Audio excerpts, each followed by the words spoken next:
Over the last 25 years, I've had the privilege of interviewing and highlighting some truly interesting people. Everyone who is anyone, both the famous and the infamous, from presidents and their first ladies to kings and queens, movie stars and pop stars, captains of industry, heads of state, sports personalities, innovative entrepreneurs, and some pretty fascinating everyday people. Today, I'm proud to introduce you to Stephen Mazda, a financial expert and securities principal who has been teaching people how to save money and make the right life decisions that can make their dreams come true. Steve, it's such a pleasure to talk to you today. Good morning. Good to have you in front of me on the screen. Yes, indeed, sir. Steve, I'd like to start off with the basics. How did you become a securities principal?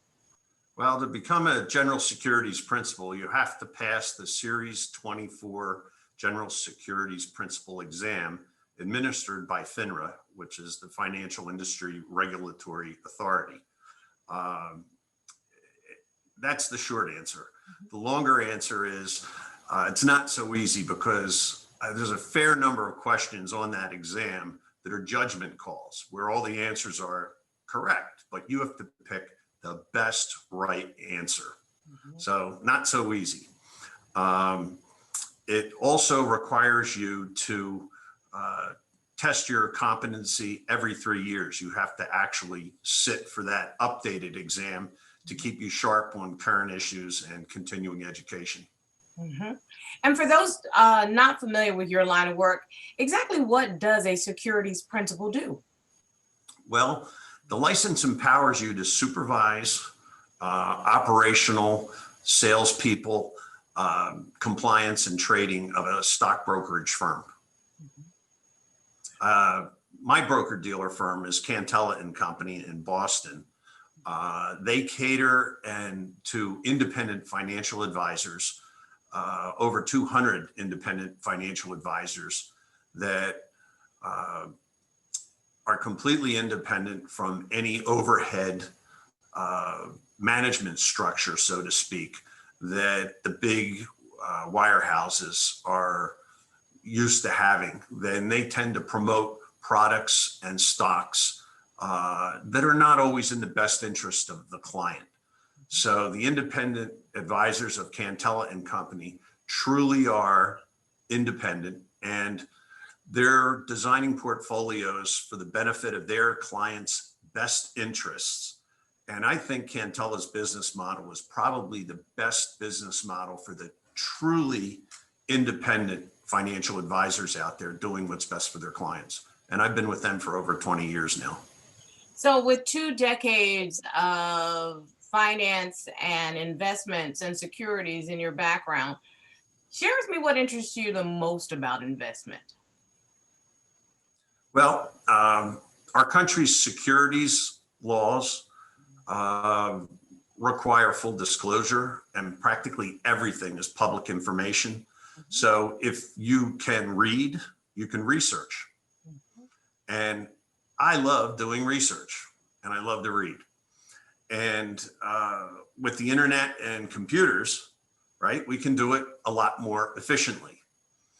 And now being able to work out of homes and having those high-speed connections that we have, that 1 or 2 hours every day of commuting to the old businesses, so to speak, that goes away. So I've proven to myself and I've proven to my clients through the years, your money can work harder than you can. You just have to have a little bit of money to start with, and you have to know how to put it to work. And the reading and the research makes up for that all the time.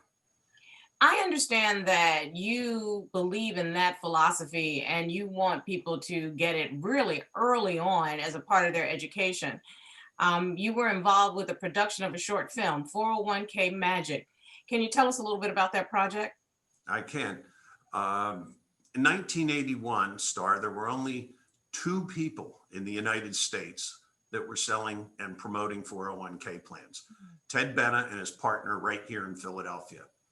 I made the decision to move to the Hawaiian Islands because I wanted to live there. And I knew I was far enough away from them that it wouldn't be, I'd basically have no competition. The law back then was not black and white. and they hadn't finalized a lot of the regulations at that point in time.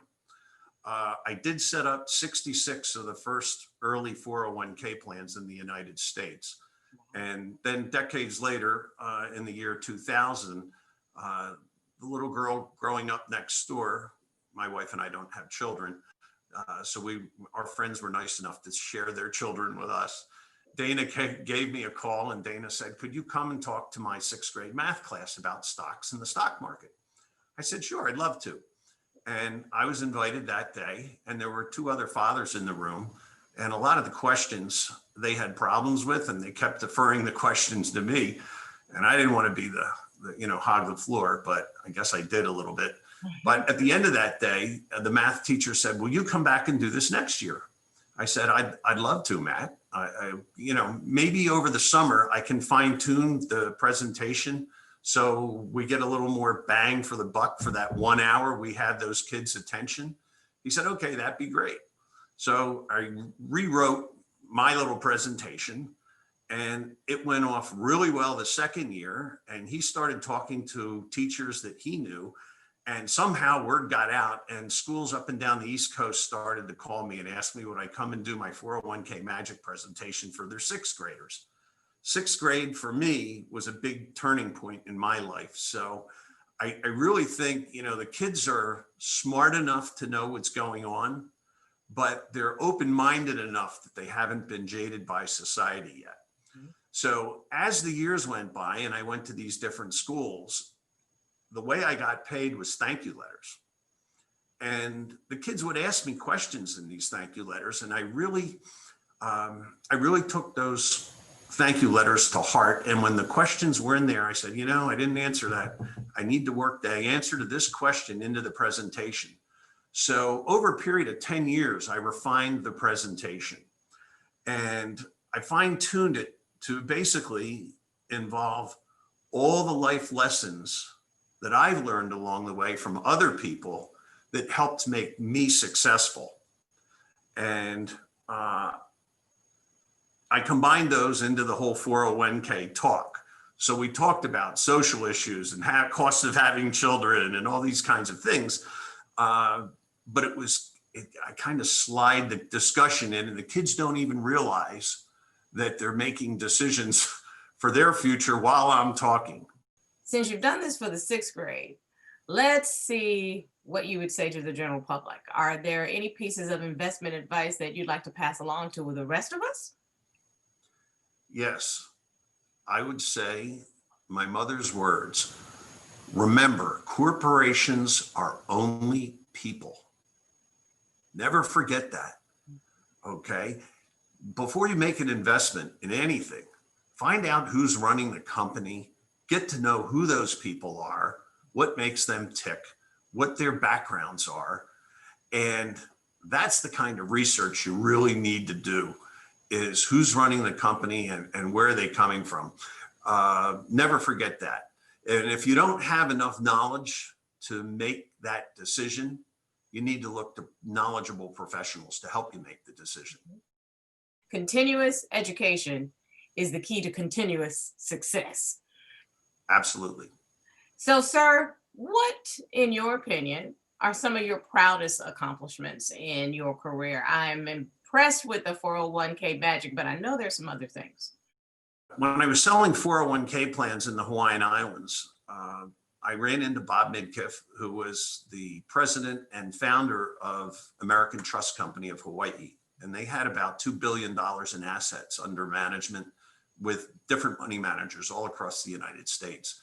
And when I met him, I said, Bob, you need to get into the 401k business. And he said, I'm in that business. I said, I know you are. I send you my administration, but you're not actively promoting 401k plans. He said, why don't you come and work for me? I said, well, I really don't work for anybody. I'm an independent guy. I've decided I'm going to be independent my whole life. He said, not a problem. We'll make you an independent consultant to the trust company. I'll give you an office next to mine. I'll get you a secretary, and I'll cover your travel expenses and get you a club membership so you can entertain clients here in Honolulu. I went home and I told my wife, I said, guess what? I just signed a contract with American Trust Company. She said, really? I said, yep. So the years went by, and I had set up, as I said, 66 of the first couple hundred 401k plans in the country. And Bob called me one evening and he said, you know, they're voting in Washington whether to keep 401k on the books or make it go away. I said, why would they make 401k go away? He said, well, the head of the Finance Committee and the head of the Ways and Means Committee in Washington both think 401k plans are a big tax loophole for wealthy business owners. I said, that's not true. We know that's not true. I've actually talked to thousands of employees. He said, that's why I'm calling you. I want you on the phone call tomorrow morning. I said, what phone call's that? He said, we're calling the head of the Finance Committee and the head of the Ways and Means Committee before they vote on this next week, because we need to keep that law on the books. This was under the Reagan administration, and they were trying to balance the budget under the Reagan administration. And that was all about, you know, managing and the cash flow of the United States. So we made the presentation, and Bob asked if I had anything else to add. And I said, look, guys, I'm still in my early 20s. I said, I am telling you, I have in my plans that I've set up, I have people that are custodial staff at one of the largest hospitals in Honolulu, Straub Hospital, that are putting a higher percentage of their pay into the 401k plans than the doctors are. This is not a loophole for the wealthy. It's the easiest way for the average American to save for their retirement. Please don't take this away from the average American. Everybody wants to have an impact. It's nice to know that your impact is one that can provide young people with life lessons that will take them throughout their entire lives. Steve, I want to say thank you very much for these life lessons that you've shared with us today. If there is one thing that we know for certain, financial literacy is just as important in life as any of the other basics.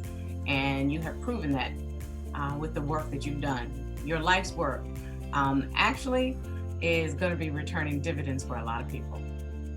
Thank you for having me. Thank you.